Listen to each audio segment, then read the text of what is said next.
Pertama kali kenal IBF itu sebetulnya saya dikenalkan oleh teman-teman saya yang alumni komunitas. Ada komunitas yang dulu gemar mengajak membangun wirausaha. Begitu di situ dalam perjalanan saya ketemu teman-teman itu, harapannya di komunitas itu saya bisa diarahkan menjadi pengusaha yang sebenarnya. Tapi di situ saya belum bisa menemukan, tapi alhamdulillah Allah perjalankan, saya ketemu kawan saya yang mengajak waktu itu workshop di daerah ya, bagaimana membangun bisnis dengan syariah dan modal syariah gitu, dengan syariah atau modal syariah yang sekarang kalau nggak salah lebih dikenal tuh seminarnya atau workshopnya itu How to be Debt Free kalau di IBF gitu ya. Nah itu di situ saya banyak insight. Sebelumnya saya membangun bisnis itu sudah banyak bisnis yang saya bangun sejak saya keluar dari jadi karyawan. Itu sempat jadi karyawannya anak perusahaan KB Pharma. Mungkin ada 5 atau 7 perusahaan yang sudah pernah saya bangun. Semua alhamdulillah Allah perjalankan tutup. Nah di situ di tengah kegalauan saya ketemu kawan itu dan diikut, harapan saya ada pencerahan, ada teman-teman yang bisa membawa saya atau memberi modal yang secara syar'i gitu ya. Alhamdulillah IBF mengajarkan saya beberapa karakter. Ternyata kegagalan itu sebetulnya bukan pada bisnisnya, pada diri saya, cara main yang salah, karakter saya yang salah gitu. Saya waktu emosional, selalu ingin kaya.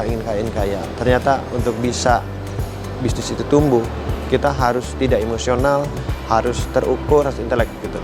Kemudian juga di IBF itu, di How to be Debt Free waktu itu, saya diajarkan bagaimana kedekatan terhadap Tuhan gitu. Jadi untuk mencapai sesuatu, kesuksesan itu tidak murni dengan bagaimana kreativitas kita, bagaimana intelektual kita atau kemampuan knowledge kita, tidak cukup ternyata saya ajarkan. Dan itu cukup banyak mereview bagaimana perilaku saya sebelumnya begitu ya. Yang akhirnya alhamdulillah step by step ada beberapa step itu yang cukup mengarahkan saya kepada langkah berikutnya yang lebih ya menjadi tumbuh gitu, seperti itu.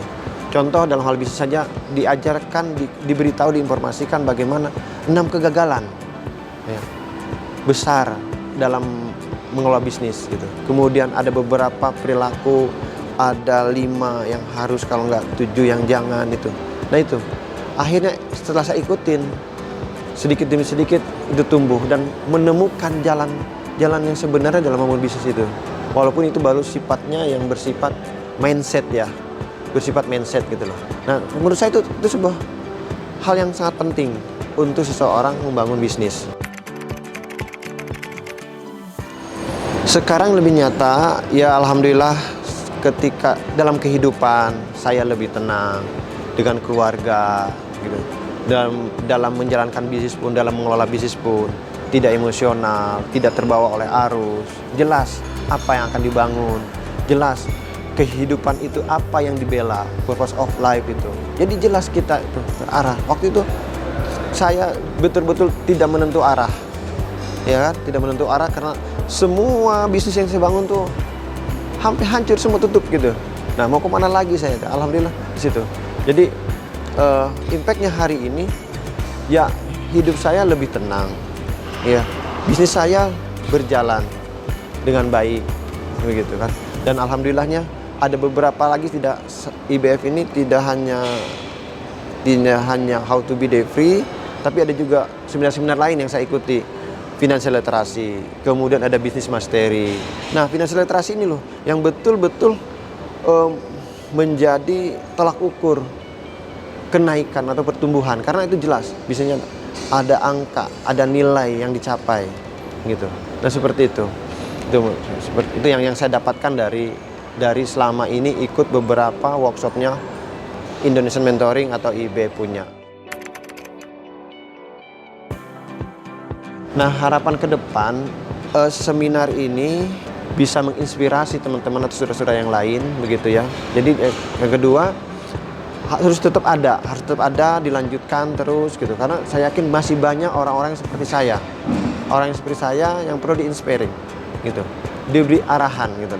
Jadi yang ketiga, seminarnya itu betul-betul seminar yang tidak hanya memberi semangat, tapi memberikan langkah yang benar itu seperti apa. Ada activity yang sebenarnya seperti apa. Ini yang saya dapatkan di sini.